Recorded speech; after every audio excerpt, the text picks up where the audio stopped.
If I asked you right now what your last closed job actually made you, not what you bid it at, what it actually made, could you answer that in under a minute? Most contractors can't. And it's not because they're bad at running their business. It's because almost nobody in this industry is actually set up to answer that question in real time. I'm Billy Malone, and this is Beyond the Estimate. I spent years as a financial consultant to contractors.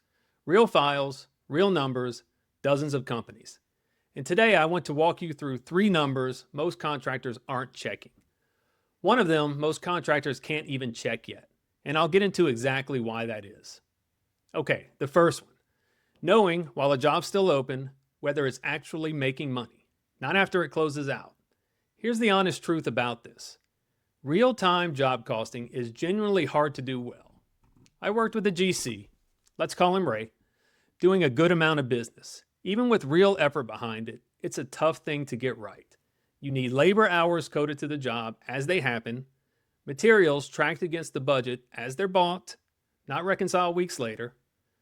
Ray just wasn't set up for that, and a lot of the software built for it is expensive or clunky enough that people give up on it. And this doesn't just apply to the big multi-week jobs either. Say you're an HVAC guy doing a one-day AC install, or an electrician handling a quick afternoon job. You can still get bit by the same thing on a smaller scale. A job that should have taken 4 hours turns into 7 because of something that came up on site. Extra materials, whatever it was. And if nobody's actually comparing what that job took against what it was quoted at, you'll never notice it. Because one bad 4-hour job just disappears into a busy week. It's not one job that kills you, it's 15 of them like that, quietly, every month. So whether your jobs run for weeks or for hours, the fix is the same. Pick a handful of your jobs. It doesn't have to be all of them. Actually check labor and materials against what you budgeted, close to when the job wraps, not a month later when you can't remember what happened. That alone catches problems while there's still a chance to fix the pattern, instead of just feeling busy and hoping the numbers work out. Okay, second number. How much work has your crew already done that hasn't been invoiced yet? Not because the customer's slow to pay, but because nobody ever formally wrote up the change order in the first place. This one's different from an unpaid invoice. I actually covered unpaid invoices in my first video, so if you haven't seen that one, go check it out. This is work that's already done, that isn't even on an invoice yet, because the paperwork never caught up to the work. Take a framing company. Call the owner Steve. Steve's crew kept doing extra work because the customer asked for it on site. Everybody agrees verbally, work gets done, and 3 weeks later, nobody's written it up, nobody's billed it, and Steve genuinely doesn't remember it happened until someone finds it going through old text messages or job site photos. Steve's company found almost $40,000 in change order work sitting like this at any given time, not lost, not disputed, just never billed because the process to capture it in the moment didn't exist. Here's what you can do about it. At the end of each week, ask every foreman or crew lead one question. Did we do anything on any job this week that wasn't in the original scope? If the answer is yes, get it written up in invoice before it has time to get forgotten. If this is useful so far, go ahead and hit subscribe.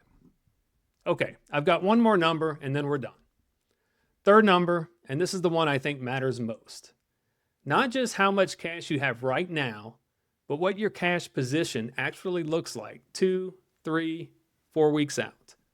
I worked with a plumbing company owner, call him Frank. Frank could tell you his bank balance today. He couldn't tell you what the bank balance was going to look like in 3 weeks, once payroll came out twice, materials got delivered on a big job, and a couple of subs got paid.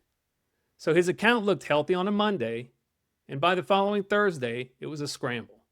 Not because the money wasn't ultimately there, but because nobody laid out what was coming due against what was coming in. This is actually one of the things I used to set up directly with clients, a simple cash forecasting tool. So instead of just watching the bank balance and hoping, you actually know what's coming. Not a guess, an actual week-by-week picture of cash in, cash out, so you can see a tight week coming before it's already on top of you. You don't need anything fancy to start. Even a simple list, what's due out in the next 2, 3, 4 weeks against what you're expecting to collect puts you miles ahead of just checking the bank balance and hoping it holds. Okay, 3 numbers. Whether your biggest open job is actually on budget right now, not after it closes, how much work your crew's already done that hasn't made it into an invoice yet, and what your cash position actually looks like a few weeks out, not just today. None of these are complicated ideas. They're just easy to lose track of when you're running a business, not sitting behind a desk all day looking at numbers. I started Stravalon because I kept watching good, hardworking owners get blindsided by exactly this kind of thing. Not because they weren't sharp, just because nobody ever sat down and walked them through what to actually watch. If you want help setting any of this up for your own business, there's a link below. Thanks for watching, and I'll see you in the next one.